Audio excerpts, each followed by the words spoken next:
Is he going to pull ahead now?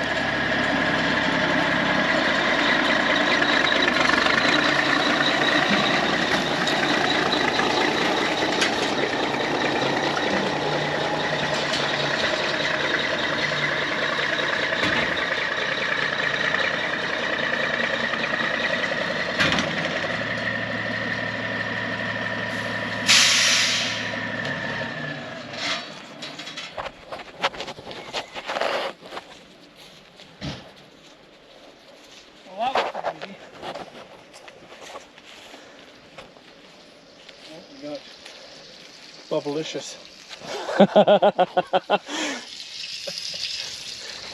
Yeah, so this is our kill. Plate will go across there. Let's just put those vice grips right on there. Yeah. Well, I'm going to stand right there. Okay. You can give her a spin and see. Sure. Hopefully we can get some oil pressure. Okay, you ready? Yep.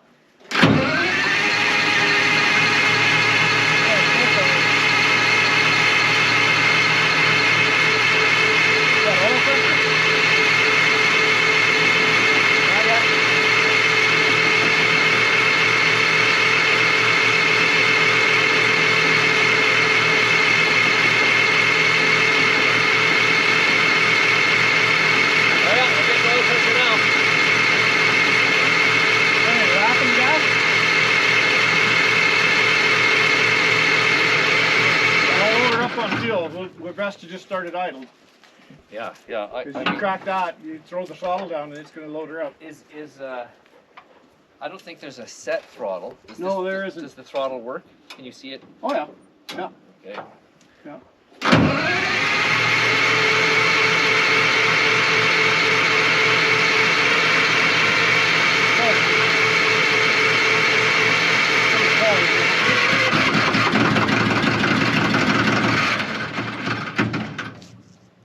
Just about.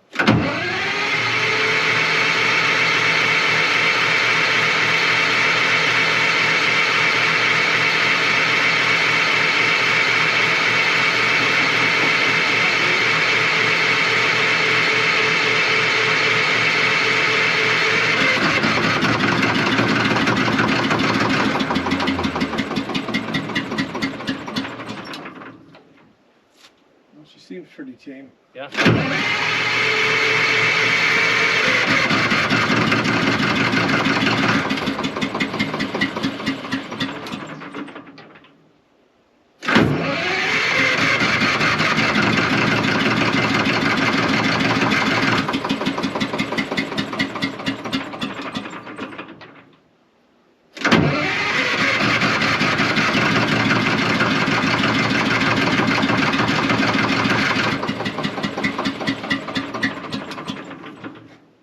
Do I dare give it any throttle? Yeah, I'll try a little bit, yeah.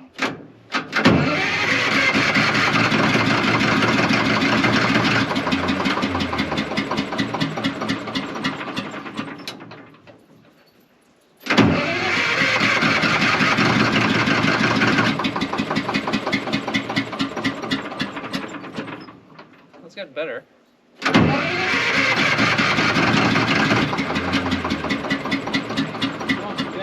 Things. Is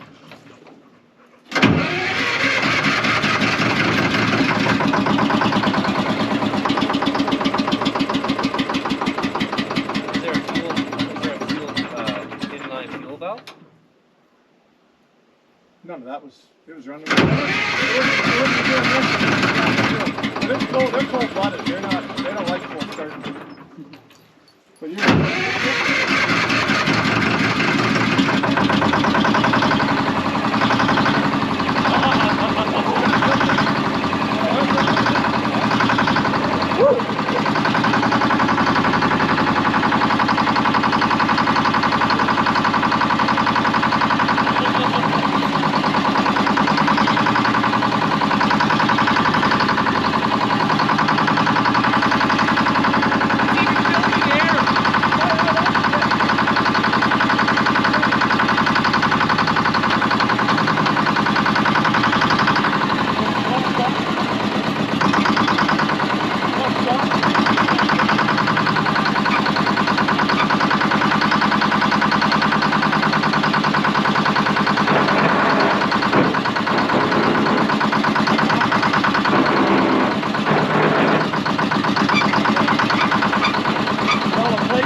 Get over here.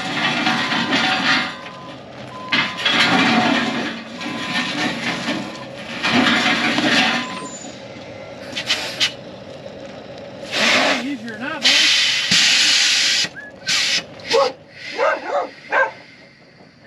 You can't do anything about the air. Get out here. Donkey. There's no squirrels in there. There's squirrels everywhere. There's a whole bunch right up here. Yeah. There's a bunch in They're there. running around. Yes. There you are. Doesn't get any sweeter than that. Yeah, that was great. That was great.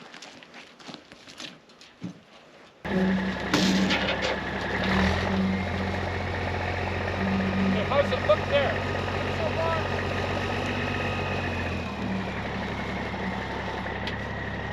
Is it gonna miss? It's okay. Yeah, is it up high enough? Yeah.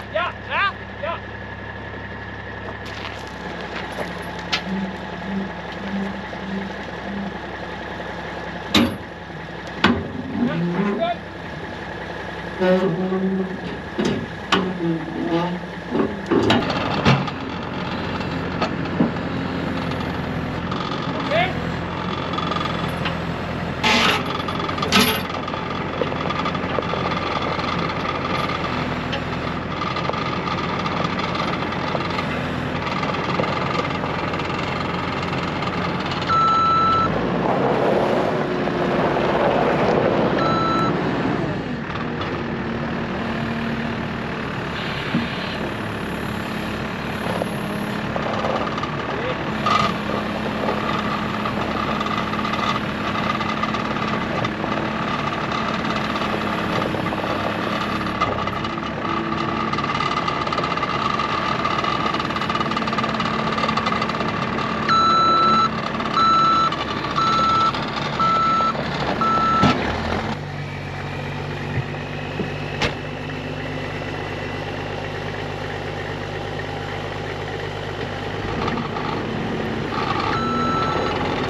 Hi, My name's Paul and this is PJT Ventures. Join me while I ramble on like an empty dump truck. Today's ramble is all about R.G. LeTourneau. I would have to say he's probably one of my top dirt moving heroes. I mean, the guy was amazing, and it's so cool to see a lot of this stuff come full circle.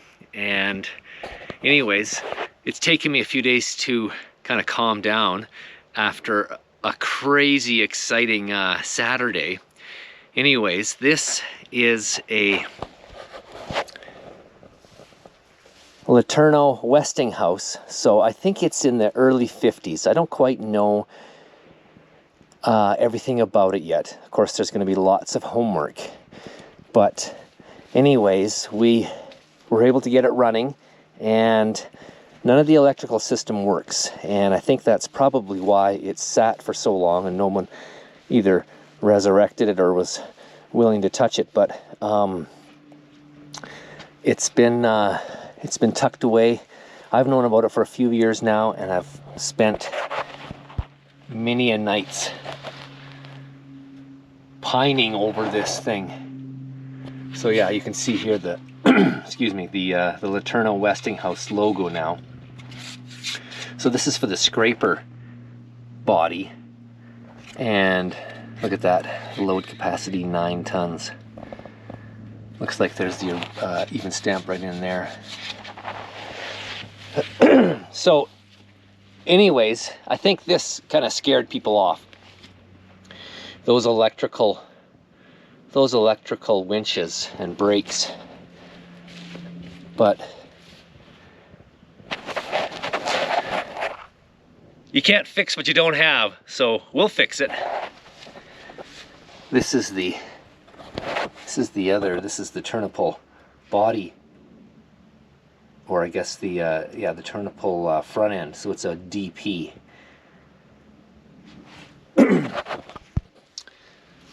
So anyways, we got it running, and it ran really nice. And of course, it still has a 5-speed transmission, just a simple transmission.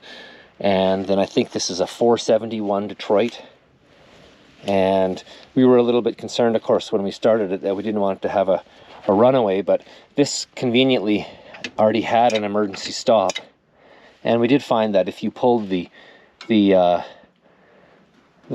foot pedal back, it would kill the fuel as well, this guy here. But I mean, if the fuel rack gets stuck, of course you're in big trouble. We did have it surge a couple of times while it was just sitting there idling, and so that of course was a little bit concerning. But I think once we get the engine serviced and once we get some hours on it, I think it's going to run really nice. I did see over here there was it looks like, I don't know if you can see this, it looks like there was something motor and something, and then it says 72 to 78. I'm not sure what that means, but it said it looks like 4,300 hours. Now there's not an hour meter that I can find on it, so maybe they changed the hour meter out of the dash, or maybe I haven't found it yet. But I mean, if it only has 4,000 or 5,000 hours on it, then that's awesome. So it looks like on these motors, here's one of the motors here. So this one is off the ejector. So it looks like there's 3 different styles of motors on this machine right now. This is a size 1 with an 8-tooth, the 240 volt, 120 cycle, which is crazy considering everything. I think if that's what that means, that we're all running at 60 cycles. And then this one's a 3,600 RPM. Now, this one is identical to the ejector. Sorry, that's the ejector one, and then the ejector and the apron are identical. They're both 3,600 RPM, size 1. The steering in here, so up inside there, it's a size 1, 8-tooth, but it's 1,800 RPM. And then for the scraper's bowl that raises it and lowers it, it's a number 2 with a 10-tooth and also a 3600 RPM.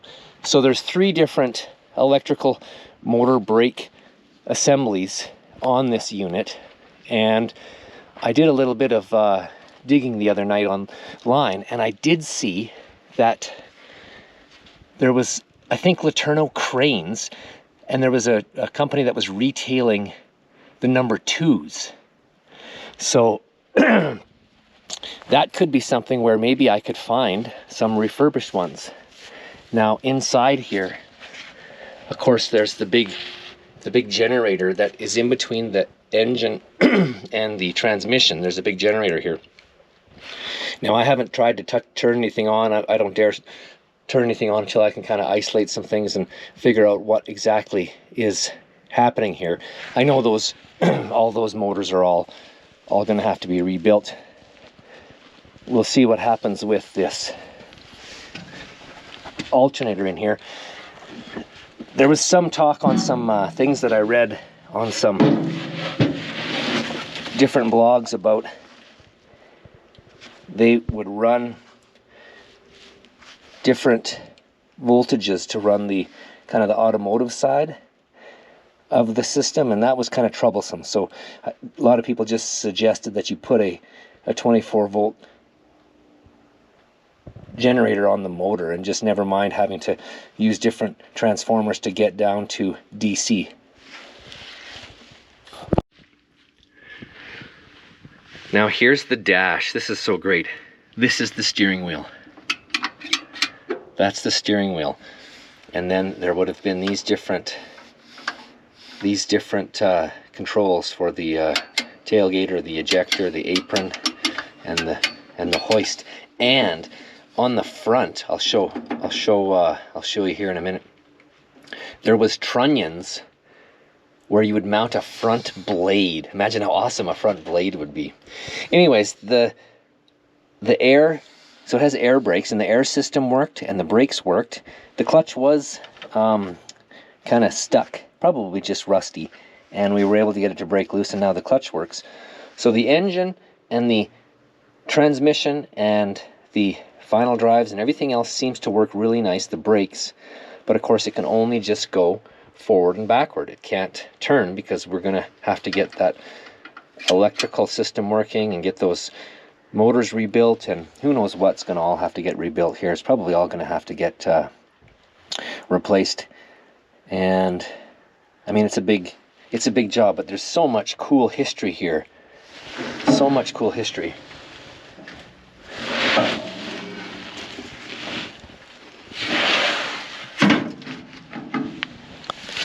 Yeah, right here. So there's these trunnions where there would have been a mount for a blade. Imagine how cool it would be having a blade on it as well. I mean, it's not going to push like a D8 or anything, but it would, you know, be handy to knock down a pile as you were scraping, or to keep your work area clean. This is really cool here. It came with all of these special wrenches to adjust all of these clutches and brakes. So there's all sorts of splined gear that these then need to adjust. It even came with a factory snipe, or a factory torque enhancer. Is that what it's called? A great big pipe.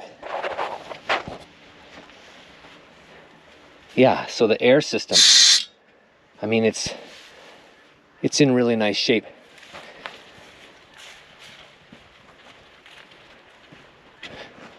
The tires, of course, are super rough.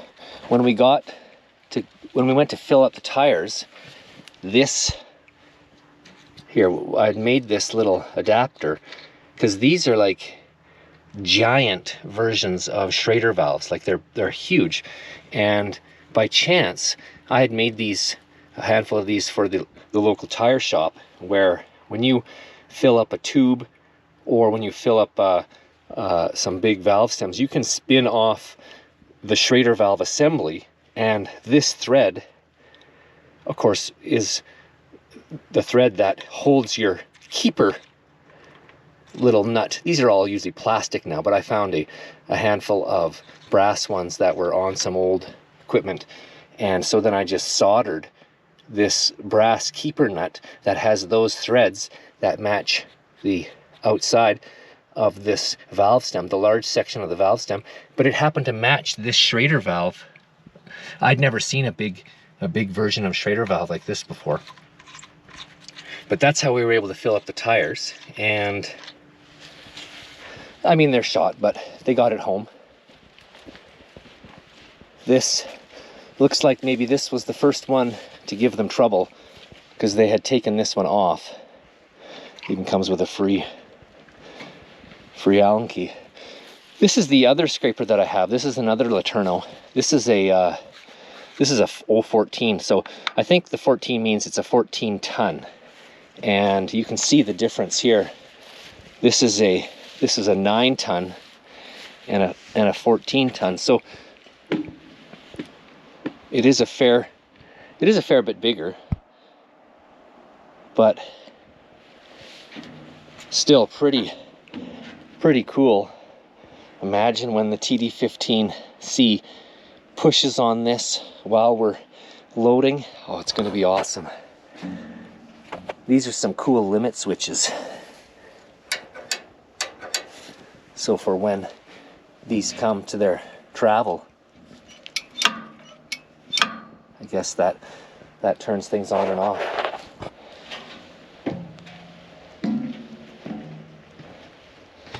Yeah, so it's the long game. I realize that, but like I said before, you can't fix what you don't have, and it's such a cool piece. It's such a neat machine. It's the perfect size kind of for the dirt work that I do. And I mean, it just, had it been running with the controls, it would have loaded and unloaded so easy on that gooseneck low boy. And yeah, so I'm pretty excited. Looks like the badging is all gone, where there would have been the LeTourneau badging. Looks like you can still see just under the paint where the square was.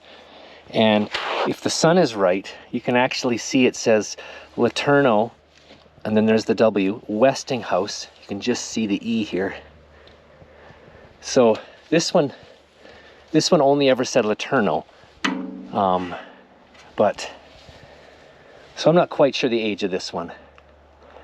But we'll get that all sorted out and we'll see what we can find.